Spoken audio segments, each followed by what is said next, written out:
Page of wands sun card represent ಆಗಿದೆ. ಕೆಲವೊಬ್ಬರಿಗೆ long distance relationship ಅನ್ನ ರೆಪ್ರೆಸೆಂಟ್ ಮಾಡ್ತಾ ಇದೆ. ಮತ್ತೆ ಕೆಲವೊಬ್ರು ಟ್ರಾವೆಲ್ ಮಾಡೋದ್ರ ಮೂಲಕ ನಿಮ್ಮ ಪರ್ಸನ್ ಅನ್ನ ನೀವು ಭೇಟಿಯಾಗಿರುವಂತಹ ಪಾಸ್ಟ್ ನಲ್ಲಿ ರೆಪ್ರೆಸೆಂಟ್ ಆಗ್ತಾ ಇದೆ.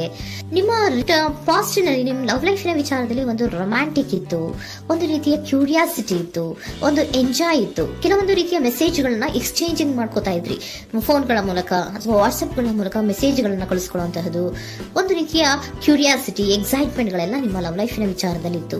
ಪಾಸ್ಟ್ ನಲ್ಲಿ ಕೂಡ ನಿಮ್ಮ ಲವ್ ಲೈಫ್ ನ ವಿಚಾರದಲ್ಲಿ ಯಾವುದೇ ರೀತಿಯ ತೊಂದರೆಗಳಿರಲಿಲ್ಲ. ಸೊ ಪಾಸಿಟಿವ್ ಆಗಿತ್ತು. ಪಾಸಿಟಿವ್ ಚೇಂಜಸ್ ಗಳು, ಬದಲಾವಣೆಗಳನ್ನೇ ನೀವು ನೋಡಿದ್ದೀರಾ. ಯಾವುದೇ ರೀತಿಯ ತೊಂದರೆಗಳೇನು, ಜಗಳಗಳೇನು ಇಲ್ಲದೆ ಇರುವಂತಹದ್ದು ರೆಪ್ರೆಸೆಂಟ್ ಆಗ್ತಾ ಇದೆ. ಅಟ್ ದ ಪ್ರೆಸೆಂಟ್ ಸಿಚುಯೇಷನ್ ಹೇಗಿದೆ? ಈಗಿನ ಸಿಚುಯೇಷನ್ ಕೂಡ ಸೆಕ್ಯೂರ್ ಆಗಿರುವಂತಹದ್ದು. ನಿಮ್ಮ ಲವ್ ಲೈಫ್ ನ ವಿಚಾರದಲ್ಲಿ ಅಟ್ ಪ್ರೆಸೆಂಟ್ ಅಲ್ಲೂ ಕೂಡ, ಈ ಹಿಂದೆನೂ ಕೂಡ ನಿಮಗೆ ಚೆನ್ನಾಗೇ ಇತ್ತು, ಈಗಲೂ ಕೂಡ ಪ್ರೆಸೆಂಟ್ ಅಲ್ಲಿ ನಿಮಗೆ ಕಿಂಗ್ ಆಫ್ ಪ್ಯಾಂಟಿಕಲ್ ರೆಪ್ರೆಸೆಂಟ್ ಆಗ್ತಾ ಇರೋದ್ರಿಂದ ನಿಮಗೆ ಲವ್ ಲೈಫ್ ನ ವಿಚಾರದಲ್ಲಿ ಚೆನ್ನಾಗೇ ಇದೆ. ಸೊ ಒಂದು ಭದ್ರತೆ ಇದೆ. ಲವ್ ಲೈಫ್ ನ ವಿಚಾರದಲ್ಲಿ ಒಂದು ಸಾಮರಸ್ಯ ಇದೆ. ಯಾವುದೇ ರೀತಿಯ ತೊಂದರೆಗಳು ಏನು ಕಾಣ್ತಾ ಇಲ್ಲ. ಸೆಕೆಂಡ್ ಕಾರ್ಡ್ ಬಂದಿರುವಂತಹ ಪ್ರೆಸೆಂಟ್ ಸಿಚುಯೇಷನ್ ಅಲ್ಲಿ ಸ್ಟ್ರೆಂತ್ ಇದೆ, ಬಾಂಡೇಜ್ ಇದೆ. ಚೆನ್ನಾಗಿ ನೀವಿಬ್ಬರ ಮಧ್ಯೆ ಒಂದು ಬಾಂಡೇಜ್ ಇದೆ, ಸಾಮರಸ್ಯ ಇದೆ, ಹೊಂದಾಣಿಕೆ ಗುಣಗಳು ತುಂಬಾ ಇದೆ. ಆದ್ರೂ ಕೂಡ ಅಟ್ ಪ್ರೆಸೆಂಟ್ ಅಲ್ಲಿ ಕೆಲವೊಂದು ವಿಚಾರಗಳ ಬಗ್ಗೆ ಅನುಮಾನವನ್ನ ಪಡ್ತಾ ಇರುವಂತಹದ್ದು ರೆಪ್ರೆಸೆಂಟ್ ಆಗ್ತಾ ಇದೆ.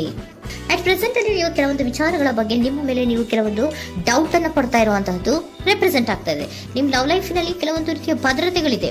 ಸೊ ಯಾವುದೇ ರೀತಿಯ ತೊಂದರೆಗಳೇನೂ ಇಲ್ಲ, ಒಂದು ರೀತಿಯ ಗುಡ್ ಬಾಂಡೇಜ್ ಇದೆ.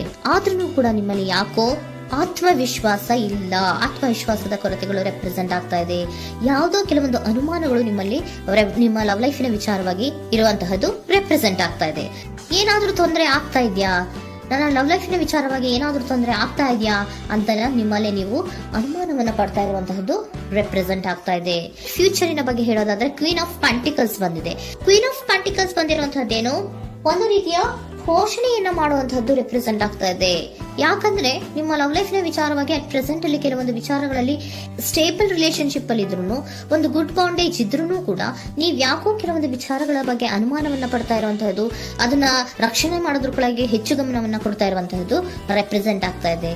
ಇಮಿಡಿಯೇಟ್ ಫ್ಯೂಚರಿನ ಬಗ್ಗೆ ಹೇಳೋದಾದ್ರೆ ನೀವೊಂದು ರೀತಿಯ ಪೋಷಣೆಗಳನ್ನ ಮಾಡುವಂತಹದ್ದು, ನಿಮ್ಮ ಲವ್ ಲೈಫಿನ ವಿಚಾರವಾಗಿ ಕೆಲವೊಂದು ರೀತಿಯ ಹೆಚ್ಚು ಗಮನವನ್ನ ಕೊಡುವಂತಹದ್ದು, ಯಾವುದೋ ನಿಮ್ಮ ವಿಚಾರಗಳಲ್ಲಿ ಹಿಡಿತದಲ್ಲಿ ಏನ್ ಇಟ್ಕೊಂಡಿದ್ರೋ, ನಿಮ್ಮ ಪೊಸೆಸಿವ್ನೆಸ್ ಅನ್ನ ಏನ್ ಇಟ್ಕೊಂಡಿದ್ರೋ, ಯಾವುದೋ ಕೆಲವು ವಿಚಾರಗಳಲ್ಲಿ ನೀವು ಬಹಳಷ್ಟು ಓಪನ್ ಅಪ್ ಆಗಿ ಮಾತಾಡದೆ, ಯಾವ ವಿಚಾರಗಳನ್ನು ಕೂಡ ಹೇಳ್ಕೊಳ್ಳದೆ, ನಿಮ್ಮಲ್ಲೇ ನೀವು ಕೆಲವೊಂದು ಬೇಜಾರುಗಳನ್ನ ಏನ್ ಇಟ್ಕೊಂಡಿದ್ರೋ ಆ ವಿಚಾರಗಳನ್ನ ನೀವು ಮಾತಾಡುವಂತಹ ಸಾಧ್ಯತೆಗಳು ಇಮಿಡಿಯೇಟ್ ಫ್ಯೂಚರ್ ನಲ್ಲಿ ಕಾಣಿಸ್ತಾ ಇದೆ.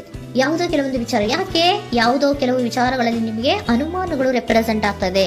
ಲವ್ ಲೈಫಿನ ವಿಚಾರ, ಪ್ರೀತಿಯಲ್ಲಿ ಯಾವಾಗ ಅನುಮಾನಗಳು ಸೃಷ್ಟಿಯಾಗುತ್ತೋ ನಾವು ಅವಾಗವಾಗ್ಲೇ ಅದನ್ನ ಬಗೆಹರಿಸ್ಕೊಬೇಕು.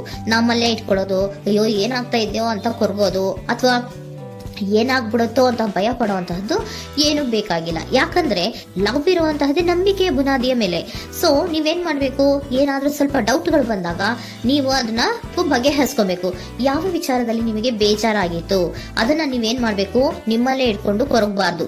ಓಪನ್ ಅಪ್ ಆಗಿ ಮಾತಾಡೋದ್ರ ಮೂಲಕ ನೀವು ಕ್ಲಾರಿಟಿಯನ್ನ ತಗೊಳ್ಳುವಂತದ್ದು ನಿಮಗೆ ಇಮಿಡಿಯೇಟ್ ಫ್ಯೂಚರ್ ನಲ್ಲಿ ಕಾಣಿಸ್ತಾ ಇದೆ. ಯಾವುದೇ ವಿಚಾರಗಳ ಬಗ್ಗೆ ನೀವು ನಿಮ್ಮ ಲವ್ ಅನ್ನ ಅಥವಾ ನಿಮ್ಮ ಪ್ರೀತಿಯನ್ನ ಭದ್ರವಾಗಿ ಉಳಿಸ್ಕೊಳ್ಳೋದಕ್ಕೋಸ್ಕರವಾಗಿ ನೀವು ನಿಮ್ಮಲ್ಲೇ ಇಟ್ಕೊಂಡಿದ್ದಂತಹ ಅಥವಾ ಕೆಲವು ಬೇಜಾರಿನ ವಿಷಯಗಳ ಬಗ್ಗೆ ನೀವು ಹೆಚ್ಚು ಮಾತಾಡಿ, ಓಪನ್ ಅಪ್ ಆಗಿ ಕೆಲವೊಂದು ವಿಚಾರಗಳ ಬಗ್ಗೆ ಮಾತಾಡುವಂತಹದ್ದು ಮತ್ತೆ ಅದನ್ನ ಕ್ಲಾರಿಟಿಗೆ ತಗೊಳ್ಳುವಂತಹದ್ದು ರೆಪ್ರೆಸೆಂಟ್ ಆಗ್ತಾ ಇದೆ. ನಿಮ್ಮಲ್ಲಿ ಬಾಟಮ್ ಆಫ್ ದ ಡೆಕ್ ಅಲ್ಲಿ ಬಂದಿರುವಂತಹದ್ದೇ ಅದು. ಖುಷಿಯಾಗಿರ್ಬೇಕು, ಸಂತೋಷವಾಗಿರ್ಬೇಕು, ನಮ್ಮ ಲವ್ ಲೈಫಿನ ವಿಚಾರದಲ್ಲಿ ಒಂದು ಎಂಜಾಯ್ ಇರಬೇಕು, ಮತ್ತೆ ನೆಮ್ಮದಿ ಇರಬೇಕು, ಯಾವುದೇ ರೀತಿ ಗಲಿಬಿಲಿಗಳಿರಬಾರ್ದು ಅನ್ನೋಂತಹದ್ದೇ ನಿಮ್ಮ ಎನರ್ಜಿಯಲ್ಲಿ ರೆಪ್ರೆಸೆಂಟ್ ಆಗ್ತಾ ಇರೋದು.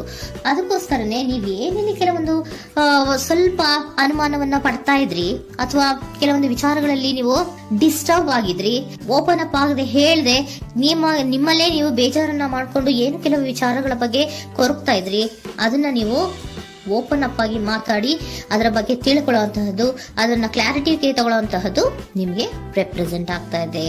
ಪಾಸ್ಟಿನಲ್ಲಿ ನಿಮ್ಗೆ ತುಂಬಾನೇ ಚೆನ್ನಾಗಿತ್ತು, ಅಟ್ ಪ್ರೆಸೆಂಟಿನಲ್ಲೂ ತುಂಬಾನೇ ಚೆನ್ನಾಗಿದೆ.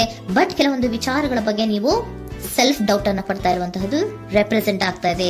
ಏನಾಗ್ತಾ ಇದೆಯೋ ಅನ್ನೋದ್ರ ಬಗ್ಗೆ ನೀವು ಸ್ವಲ್ಪ ವಿಶ್ವಾಸವನ್ನ ಕಡಿಮೆ ಮಾಡ್ಕೊಳ್ತಾ ಇರುವಂತಹದ್ದು ರೆಪ್ರೆಸೆಂಟ್ ಆಗಿತ್ತು. ಬಟ್ ಆದ್ರೆ ಇನ್ನು ಇಮಿಡಿಯೇಟ್ ಫ್ಯೂಚರ್ ನಲ್ಲಿ ಏನಪ್ಪಾ ಅಂದ್ರೆ ನಿಮ್ಮ ಲವ್ ಲೈಫ್ ಅನ್ನ ನಾವು ಉಳಿಸ್ಕೊಬೇಕು, ನಾನು ಎಲ್ಲವನ್ನ ನನ್ನ ಕಂಟ್ರೋಲ್ ಅಲ್ಲೇ ಇಟ್ಕೊಂಡು ಅಥವಾ ಪೊಸೆಸಿವ್ನೆಸ್ ಅನ್ನ ಬೆಳೆಸ್ಕೊಂಡು ನಾನೇ ಬೇಜಾರು ಮಾಡ್ಕೊಂಡಿದ್ರೆ ಸರಿ ಇಲ್ಲ, ನಾನು ಓಪನ್ ಅಪ್ ಆಗಿ ಮಾತಾಡಿ ಕೆಲವೊಂದು ವಿಚಾರಗಳ ಬಗ್ಗೆ ನಾನು ಕ್ಲಾರಿಟಿಯನ್ನ ತಗೋಬೇಕು ಅಂತ ಆಲೋಚನೆಯನ್ನ ಮಾಡ್ತಾ ಇರುವಂತಹದ್ದು ರೆಪ್ರೆಸೆಂಟ್ ಆಗ್ತಾ ಇದೆ. ಓಕೆನಾ? ಒಂದು ಏಂಜಲ್ ಗೈಡೆನ್ಸ್ ನ ನಿಮ್ಮ ಲವ್ ರೀಡಿಂಗಿನ ವಿಚಾರವಾಗಿ ತಗೊಂಡ್ಬಿಡೋಣ ಅಲ್ವಾ. The situation will improve. ಸಿಚುಯೇಷನ್ಗಳು ಇಂಪ್ರೂವ್ ಆಗತ್ತೆ. ನೀವು ನಿಮ್ಮಲ್ಲೇ ಇಟ್ಕೊಂಡು ಕೊರಗಬೇಡಿ. ಯಾವುದೇ ವಿಚಾರಗಳನ್ನ ನಾವು ಓಪನ್ ಅಪ್ ಆಗ್ಬೇಕು. ನಾವೇ ಬೇಜಾರು ಮಾಡ್ಕೊಂಡ್ರೆ ಅವ್ರಿಗೆ ಏನ್ ಅರ್ಥ ಆಗುತ್ತೆ, ನಿಮ್ ಪರ್ಸನ್ ಏನ್ ಅರ್ಥ ಆಗುತ್ತೆ, ಏನಕ್ಕೆ ಬೇಜಾರು ಮಾಡ್ಕೊಂಡಿದ್ದೀರಾ ಅಂತ ಅವ್ರು ತಿಳ್ಕೊಬೇಕು ಅಲ್ವಾ. ನಿಮ್ಗೆ ಅವರಲ್ಲಿ ಏನೇ ರೀತಿ ಕ್ಲಾರಿಟಿ ಬೇಕು ಅಂದ್ರೂ ಕೂಡ ನೀವು ಮಾತಾಡಿ ಕ್ಲಿಯರ್ ಮಾಡ್ಕೊಳ್ಳಿ. ಅವಾಗ ಏನಾಗುತ್ತೆ, ದ ಸಿಚುಯೇಷನ್ ವಿಲ್ ಇಂಪ್ರೂವ್ ಆಗತ್ತೆ. ಇದಿಷ್ಟು ನಿಮ್ಮ ಮಂತಿನ ಲವ್ ರೀಡಿಂಗ್.